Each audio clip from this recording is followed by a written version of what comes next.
Artificial intelligence is rapidly replacing jobs, and the impact will hit middle class families the hardest. यार आज की video में basically हम AI के ऊपर बात करने वाले हैं। क्या एआई का अलग अलग सेक्टरों में क्या इम्पैक्ट पड़ सकता है और एआई आपके करियर में कैसे हेल्प कर सकता है और क्या होने वाला है एआई को आने वाले 5 साल के अंदर। तो क्या एआई डेंजरस है या फिर ये एक सब लाइक मिथ बना रखी है कि यार एआई डेंजरस है, एआई डेंजरस है। तो सब इस वीडियो में बात करने वाले हैं। इस वीडियो में आपको बहुत अच्छी इंसाइटफुल इन्फॉर्मेशन मिलेगी, तो प्लीज इस वीडियो में आखिरी तक बने रहना। चलिए वीडियो शुरू करते हैं। हाँ जी, तो हम सीधा अपनी स्क्रीन के ऊपर आ चुके हैं। तो स्क्रीन में सबसे पहले स्टार्ट करते हैं। सबसे पहले यार, अब मैं क्या बताना चाहता हूँ आप लोगों को। क्या सबसे पहले, चलो मेरी बात नहीं मान रहे या फिर आप किसी और की बात नहीं मान रहे जिस बारे में बोल रहा है कि यार क्या एआई रिप्लेस कर सकता है बंदों को, एआई रिप्लेस कर सकता है या फिर नहीं। ये चीज आप हमारी बात नहीं मान रहे, लेकिन यार नंबर लाया नहीं करते। एक एक टाइम तक इंसान झूठ बोल सकते, लेकिन यार नंबर तो झूठ नहीं बोल सकते। क्या आप लोगों को मेरी स्क्रीन के ऊपर दिख रहा है कि 500 से ज्यादा डेली जॉब जा रही है एआई ऑटोमेशन की वजह से। और इस बार 2025 में अराउंड एंड अराउंड 78,000 जॉब गई है, जो कि अभी 2020 से पूरा भी नहीं हुआ है। तो ये चीज आप देख सकते हो कि यार नंबर ही बोल रहे हैं कि यार एआई ऑटोमेशन से जॉब जा रही है, जॉब जा रही है। अब आपको एक और इंटरेस्टिंग चीज आता है कि यार जो इंडिया का एक ड्रीम होता है, लाइक इंडिया के बच्चों का एक ड्रीम होता है जो 2000 से चलता हुआ आया है आज तक दिन, कि यार इंजीनियरिंग कॉलेज में जाओ, एक एमएनसी कंपनी पकड़ो एंड मतलब पूरी लाइफ मजे मजे। तो क्या आप लोगों को आजकल वो ड्रीम लाइक डाउन जाता हुआ दिख रहा है? क्यों? क्योंकि यार आप जैसे स्क्रीन पर देखो कि यार इंडिया हमारा around and around 15 lakh engineers produce करता है साल भर में, और उनमें से जो 83% अनएम्प्लॉयड है, मतलब अराउंड एंड अराउंड 70%, 17% बंदे सिर्फ एम्प्लॉयड अवेलेबल है। अब ये क्यों चीजें, इसके ऊपर एक अलग से वीडियो बना सकते हैं कि यार हमारा एजुकेशन सिस्टम वैसा नहीं है, हमारे यहाँ पे स्किल नहीं सिखाती, बहुत सारी चीजें हैं। बट यार ये चीज सिर्फ हमारे एजुकेशन सिस्टम के ऊपर की बात नहीं है, ये चीज एआई भी कर रहा है, क्योंकि एआई ऑटोमेट कर दे रहा हूँ जो कुछ जो हमारे एजुकेशन सिस्टम में सिखाया जाता है, जो हमारे कॉलेजों में सिखाया जाता है आजकल के। और बेसिकली यार ये कॉलेज मतलब ये तो मतलब अगर आप टॉप आईआईटी आईआईएम के हो तब तो आप शायद बच भी जाओगे, लेकिन अगर आप एक कोई दिल्ली यूनिवर्सिटी से कर रहे हो या फिर कोई और सी भी इग्नोर से कर रहे हो या कोई और सी भी यूनिवर्सिटी कर रहे हो, जब तक थोड़ी जो यूनिवर्सिटी वो जो प्राइवेट है वो थोड़ी अच्छी यूनिवर्सिटी है, बट और जो गवर्नमेंट यूनिवर्सिटी है उसमें तो इतना ज्यादा ध्यान नहीं दिया जाता है इन सब चीजों के ऊपर। अगर प्राइवेट से करो तो आप बच सकते हो, लेकिन यार जो इंडिया का ड्रीम था, जो सब सोचते थे यार, एक टाइम पे हम भी सोचते थे कि यार इंजीनियर बनेंगे और लाखों का पैकेज लगेगा। तो वो क्या ड्रीम आपको दिखता हुआ दिख रहा है? क्या आपको दिख रहा है कि यार 83% देख रहे हो आप? यार 21 साल के बच्चे निकल रहे हैं। अब 21 साल के बच्चे अगर 83% अनएम्प्लॉयड होंगे तो एम्प्लॉयबल होगा कौन? अब देखो एक और इंटरेस्टिंग फैक्ट दिखाता हूँ कि यार जो आईटी जायंट्स है वही चीज मैं दिखा रहा था आप लोगों को। यार मतलब सबसे ज्यादा जो हमारे इंडिया में है यूथ को, जो आईटी सेक्टर में आई गेस टीसीएस एम्प्लॉय करती है सबसे ज्यादा, जो न्यू एम्प्लॉयमेंट एम्प्लॉयबल कर दिया तो टीसीएस हटती है। तो आप ये चार्ट में देख सकते हो कि टीसीएस ने यार अराउंड अराउंड 12,000 बंदों को ले ऑफ कर दिया, जो कि हम टीसीएस को एक गवर्नमेंट कंपनी की तरह ट्रीट करता है कि यार टीसीएस में गए हैं तो मतलब निकालेंगे नहीं। वो ऐसा था अभी तक 2000 से आज तक का, लाइक 25 सालों में ऐसा उन्होंने रेपुटेशन बना ली थी कि यार अगर टीसीएस में चले गए ना आप, तो मतलब आपको निकालना मुश्किल है, मतलब वो गवर्नमेंट जॉब ही है एक तरीके से। लेकिन क्या आप लोग इस ग्राफ में देख पा रहे हो कि यार 12,000 बंदों को टीसीएस ने ले ऑफ कर दिया। अब बहुत सारे ग्राफ था, लाइक देखो इन्फोसिस का भी 8,000 हो गया अभी रिसेंटली, ओरेकल ने भी 3,000 कितने दे रखे हैं, ओरेकल का दे रखा है देखो 2,800 बंदों को ले ऑफ करा है। लाइक विप्रो को देख लो, अच्छा 5,500 बंदों को, एंड एचसीएल टेक को देख लो 4,200 बंदों को। तो ये चीज देख पा रहे हो कि यार जो इंडियन मिडिल क्लास का बेसिकली ये इसमें क्या बात हो रही है, बेसिकली मिडिल क्लास की बात होती है कि इसमें मिडिल क्लास तो फंसता है। मिडिल क्लास का ड्रीम होता है कि मैं इंजीनियर बन के बिग बिग एमएनसीज या जो भी रेपुटेड आईटी कंपनीज है इंडिया में उनके ऊपर जॉब करूंगा। लेकिन अब दूसरी साइड से जैसे ही वो ये इंजीनियरिंग कॉलेज चूज करता है तो वो क्या देख रहा है कि यार ले ऑफ हो रहे हैं, तो उसे कैसे लेंगे यार? समझ रहे हो इस बात को? तो ये चीज है। इसके बाद आपको कुछ और इंटरेस्टिंग फैक्ट दिखाता हूँ कि यार जो 70% इंडियन जॉब्स है वो रिस्क में है। लाइक बेसिकली डाटा एंट्री जो है, जो सब मतलब मेजरली जो मिडिल क्लास होता है जिसकी लाइक 50-30 25-30 हज़ार रुपए मंथली इनकम होती है, वो तो बेसिकली डाटा एंट्री करता होगा ना।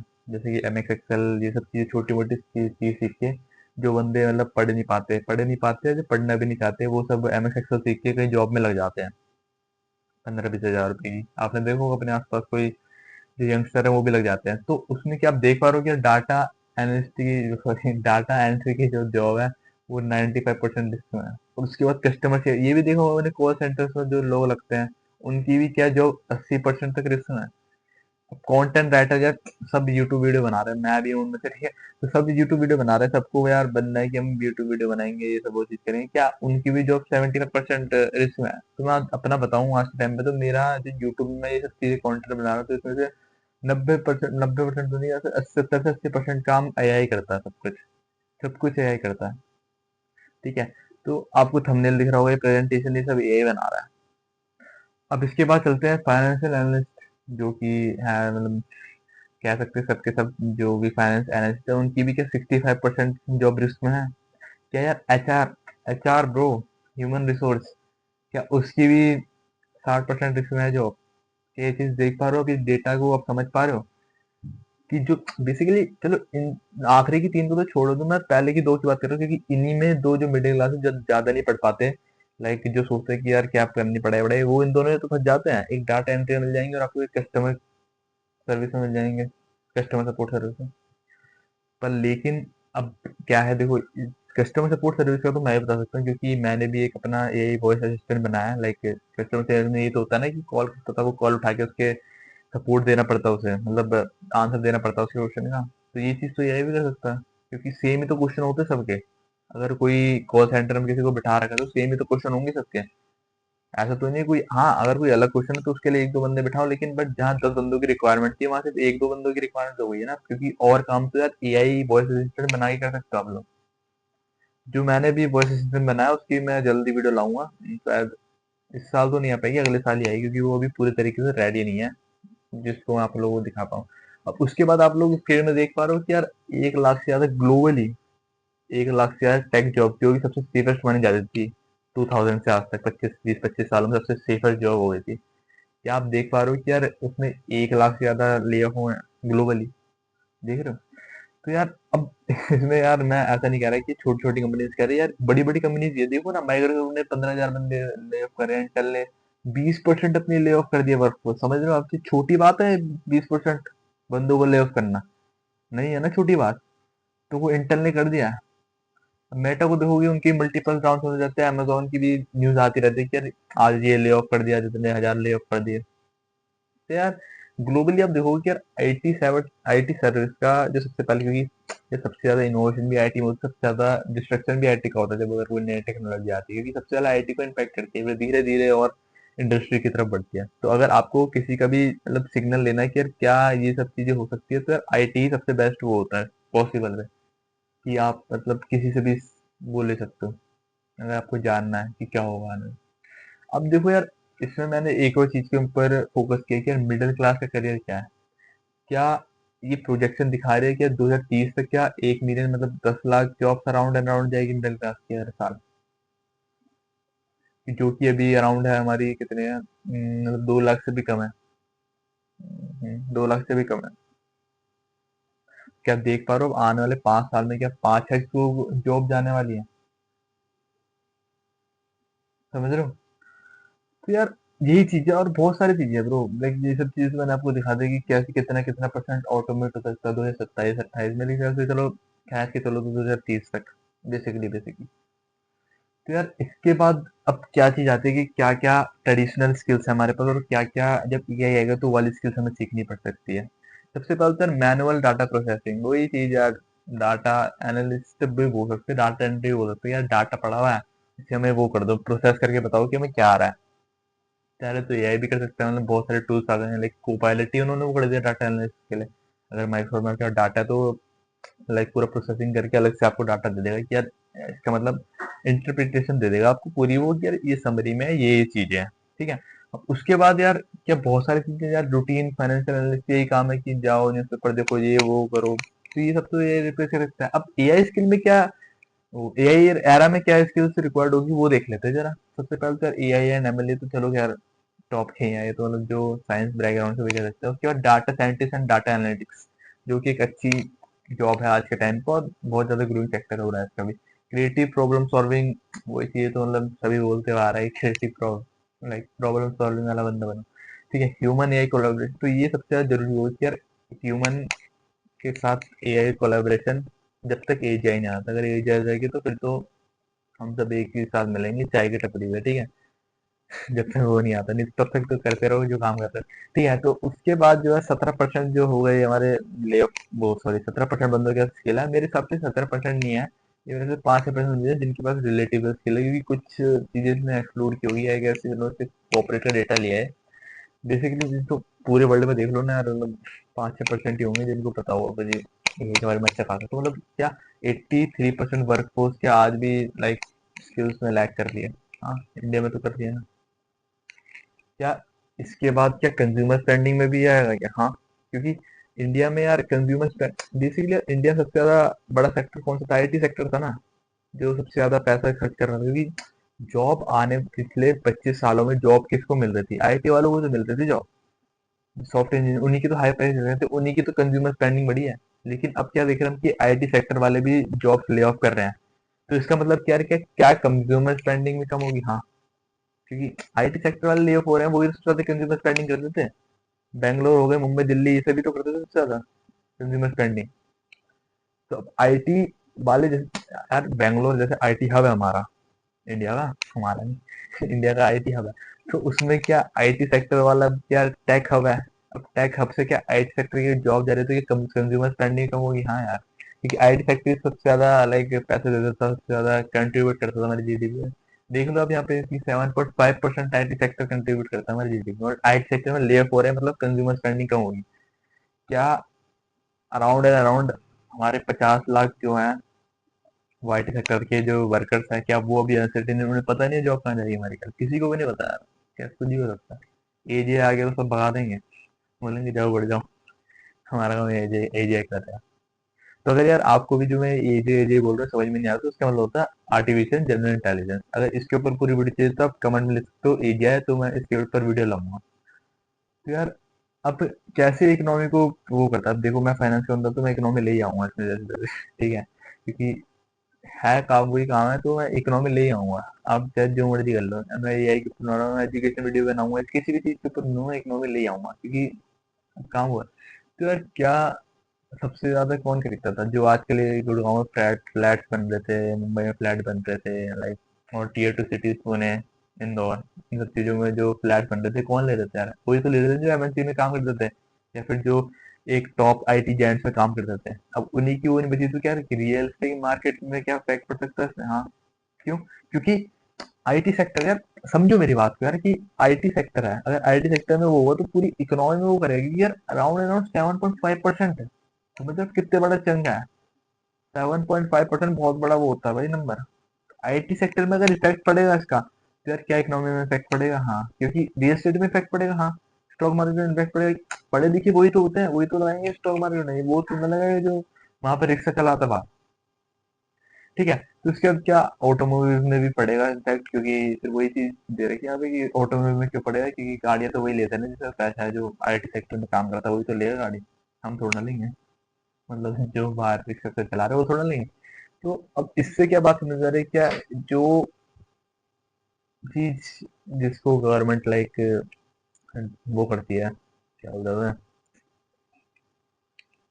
मतलब जैसे दबाती है जो चीज की यार रिचर को रिच नहीं होने देना, मतलब जिसे मना करते चीजों से कि रिचर को रिच नहीं होने देना और पुअर को मैं थोड़ा आगे लेके जाएंगे, क्या वो चीज नहीं हो पाएगी इससे? अब मैंने बताया ना, मिडिल क्लास का एम्प्लॉय था आईटी सेक्टर के ऊपर। और ये भी चीज मैंने बताई कि यार जो एंट्री लेवल जॉब है और मिड लेवल जो जॉब है, वो सारी रिप्लेस हो जाएंगी, और वो बेसिक करता है मिडिल क्लास ही करता है, क्योंकि जो ऊपर की क्लास में होगा फिर वो मिडिल क्लास नहीं होगा, जो मिड लेवल की एंट्री से ऊपर होगा वो मिडिल क्लास नहीं होगा, वो थोड़ा हायर क्लास में चले जाएगा। लेकिन जो मिड एंट्री और एंट्री लेवल और मिड एंट्री की जॉब है, वो एआई वही तो ऑटोमेट कर रहा है। अभी तक टॉप लेवल की जॉब उतनी ऑटोमेट नहीं कर पाया, लेकिन जो एंट्री लेवल और मिड लेवल की जॉब है वही तो एआई रिप्लेस कर रहा है। अब वो क्या है? मिडिल क्लास है। अब यही तो अभी तक इंडिया किसके ऊपर वो करता था कि यार हमारे पास डेमोग्राफिक डिविडेंड, हमारे पास बंदे हैं, तो बेसिकली जो डेमोग्राफिक डिविडेंड है, जो एम्प्लॉयबल है, वो बेसिकली सबके सब मिडिल क्लास है ज्यादातर। तो क्या अब इससे क्या दिख रहा है? क्या इंडिया की थोड़ी ग्रोथ उसमें वो आ रहा है नाम, यार इंडिया ग्रो नहीं कर सकता क्योंकि मिडिल क्लास, क्या दिखा रहा है कि मिडिल क्लास की वेल्थ कम हो जाएगी ना, क्योंकि entry level job and mid level job थोड़े टाइम बाद नहीं रहेगी ना। डाटा एंट्री की मैं वही तो बता रहा था, डाटा एंट्री की जॉब है और जो कस्टमर सपोर्ट सर्विस की जो जॉब है वो तो मिडिल क्लास ही तो कर, देखा होगा ना मेजर चंग जो भी आपके भाई हैं, बड़े भाई हैं, जो भी हैं तो आपको जानते हो, जो ज्यादा पढ़े लिखे नहीं है, लाइक ग्रेजुएट ही है सिर्फ, अंडर ग्रेड किया सिर्फ उन्होंने, तो वो बेसिकली इसी में लगे होंगे, बहुत ज्यादा चांस है, या फिर LIC एजेंट होंगे और कुछ नहीं हो सकता। तो ये सारी क्या जॉब रिप्लेस हो सकती है? हाँ, बहुत, इसका आंसर एकदम यस है। अब इससे फायदा किसको होगा? अब देखो मैंने क्या बताया था, कोई चीज आप देख रहे होंगे, आप बोलोगे यार टेक तो आप बोल रहे थे कि यार बहुत ज्यादा नुकसान है टेक वालों को, यहाँ पर तो टेक वालों को फायदा भी है, तो हाँ है ना, क्योंकि यार टेक वालों को आईटी सेक्टर जो बेसिकली जिन्हें कोडिंग आती थी, सिर्फ सिर्फ और सिर्फ कोडिंग आती थी, तो वो तो रिप्लेस हो ही जाएंगे ना। पर जिनको एआई आता है, एमएल आता है, मशीन लर्निंग आती है, सॉफ्टवेयर डेवलप करना आता है अच्छे से पूरा, मतलब उनकी जैसे सॉफ्टवेयर जो हाई एंड सॉफ्टवेयर डेवलप करते हैं, उनकी जॉब थोड़ी ना होगी, उनकी तो बल्कि इंक्रीमेंट होगा ना, क्योंकि नीचे यार नीचे खाली होगा तो पैसा कहाँ आएगा, इन्हीं पे तो बटेगा, क्योंकि ये तो संभालेंगे ना और सारे काम यूजिंग एआई एंड एमएल। तब इसके बाद एक और चीज है कि यार क्या कैसा दिख सकता है, मैं 2030 तक कैसा दिख सकता है, तो सबसे पहले तो यार कि जो 2 से 2.5 हजार, सॉरी 2 से 2.5 करोड़ जो जॉब है, वो हो सकता है कि यार रिप्लेस हो जाए किसी न्यू कमिंग जॉब से, तो हो सकता है। अब ये नंबर थोड़ा बड़ा है, लेकिन मेरे हिसाब से यार 1 करोड़ से ऊपर तो होना ही चाहिए, कि 1 करोड़ से ऊपर हो सकती है जॉब रिप्लेस। अब उसके बाद के 50% एंट्री लॉस, वही चीज मैं कह रहा हूँ, तो चिल्ला चिल्ला के कह रहा हूँ वीडियो में कि यार एंट्री लेवल जॉब चले जाएगी 50%, क्या एम्प्लॉयमेंट रेट 30% होगा? अब ये एम्प्लॉयमेंट 30% पता है किस चीज का कह रहा है? अनएम्प्लॉयमेंट रेट 30%, ये वैसे नहीं कह रहा ओवरऑल पे, ये कह रहा है कि जो नए बंदे, जैसे बंदे ने बताया था 15 लाख इंजीनियर निकले हैं, तो उनमें से 30% अनएम्प्लॉय होंगे, ये चीज कह रहा है, वो पूरा अनएम्प्लॉयमेंट रेट नहीं कह रहा। तो क्या यार अब इंडिया को क्या करना चाहिए वो चीज देख ले, तो सबसे पहले तो पॉलिसी लानी चाहिए कि यार री स्किलिंग, री अपस्किलिंग प्रोग्राम लाना चाहिए। उससे क्या हुआ है कि नई नई स्किल्स, जो एआई स्किल्स है, देखो राघव चड्ढा ने भी शायद पार्लियामेंट में बोला था कि हमें मतलब इंडिया को, लाइक इंडिया के स्टूडेंट्स को फ्री जनरेटिव एआई का सब्सक्रिप्शन देना चाहिए, ये बोलता है राघव चड्ढा ने, अगर किसी ने सुनी हो क्लिप तो ये चीज बोलती तो हाँ, तो वो चीज है कि यार अपस्किलिंग प्रोग्राम निकालने चाहिए गवर्नमेंट को करें। और उसके बाद क्या किया, टैक्स लगाना चाहिए इसमें, ये ऑटोमेटिकली गवर्नमेंट के हाथ में टैक्स ही है ना, एक तो टैक्स है और एक कुछ रेगुलेशन है, ये दो जो चीजें है, रेगुलेशन और टैक्स से तो रोक सकती है बस गवर्नमेंट, अब समझ रहे हो? ठीक है, गवर्नमेंट इससे तो रोक सकती है बस इन दो चीजों से, तो ये दोनों चीज लगानी चाहिए। हाँ, और हमें इंडिविजुअल लेवल पे क्या करना चाहिए ये बता दो। इंडिविजुअल लेवल पे तो एआई एंड एमएल के स्किल सीखो, जो कि सीखनी पड़ेगी आगे जाके। तो उसके बाद क्या कर सकते हैं, क्या इनकम सोर्स को डाइवर्सिफाई कर दो, ये सब तो क्या फिर इन्फ्लुएंसर बैठे हैं इसके लिए। बेसिक ह्यूमन सेंट्रिक स्किल लाओ, डिमांड गवर्नमेंट एक्शन लाओ, वो सब तो ठीक है। बट मैं एट द एंड ये कहना चाहता हूँ कि यार क्या मिडिल क्लास में तो बहुत ज्यादा इफेक्ट पड़ने वाला है? अमीर तो और अमीर होगा ना, बट मिडिल क्लास ही तो इफेक्ट पड़ेगा इसमें। मिडिल क्लास अगर जो मिडिल लेवल से ऊपर है तो मिडिल क्लास नहीं है ना, तो ये चीजें देखने वाली। अब इसमें क्या है यार, इसने इंडिया की ग्रोथ स्टोरी पे एक सवाल उठा दिया, हाँ, अगर इंडिया ने इसने सही से अडेप्ट नहीं किया इंडिया ने, तो ये चांस भी है, हाँ मिडिल क्लास से ऊपर जाने की भी चांस है ना, क्योंकि आपने यही सीख लिया तो बहुत सारे बंदों से ऊपर चल जाओगे, तो मिडिल क्लास से ऊपर चले जाओगे, आपकी इनकम हाई हो जाएगी। तो क्या ये वीडियो आपको पसंद आई? क्या ये इंसाइटफुल इन्फॉर्मेशन आपको पसंद आई? अगर हाँ, तो वीडियो में लिख देना यस, नो तो लिख देना नो, कमेंट सेक्शन में लिख के बताना क्या है क्या नहीं है। मिलते हैं अगली वीडियो में, तब तक के लिए बाय।